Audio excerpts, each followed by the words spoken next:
આજે ગુજરાતની વિધાનસભાના છેલ્લા દિવસે અતારાંકિત પ્રશ્નોની યાદી પ્રસિદ્ધ કરવામાં આવી છે, આ પીળા કાગળવાળી.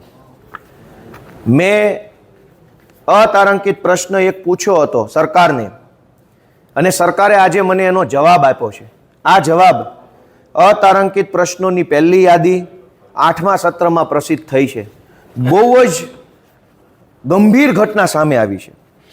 મારો પ્રશ્ન છે અતારાંકિત પ્રશ્ન ક્રમાંક 1934, અને એમાં મેં એવું પૂછ્યું છે કે છેલ્લા 3 વર્ષમાં સસ્તા અનાજની દુકાનેથી રેશન કાર્ડ ધારકોને ઘઉં આપવા માટે કયા ભાવે, કઈ એજન્સી પાસેથી કેટલા ઘઉં સરકારે ખરીદ્યા.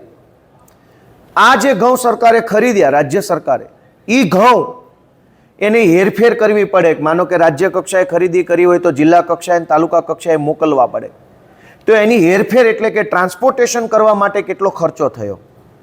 અને એ ઘઉંને તમે તાલુકા જિલ્લામાં પહોંચાડ્યા પછી ગ્રાહકો એટલે કે ગરીબ જે લોકો અનાજ લે છે એને વિતરણ કરવા માટે કેટલો ખર્ચો થયો.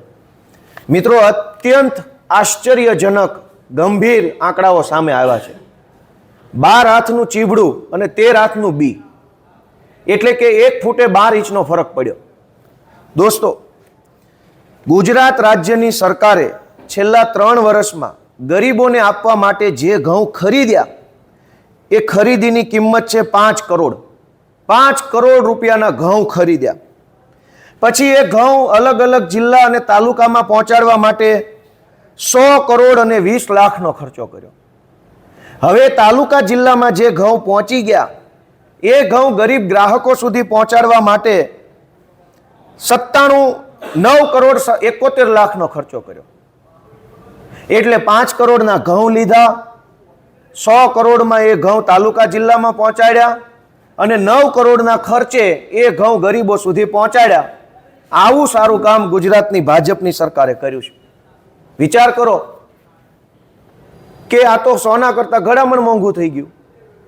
જો આવી રીતે જ સરકાર કામ કરતી હોય, 5 કરોડના ઘઉં અને એને જથ્થો ટ્રાન્સપોર્ટેશનનો ખર્ચો 100 કરોડ, તો પછી સીધા રોકડા રૂપિયા જ ગરીબોને આપી દે તોય ગરીબોને ઘઉં ચોખા બધું જ મફત જેમ આવી જાય.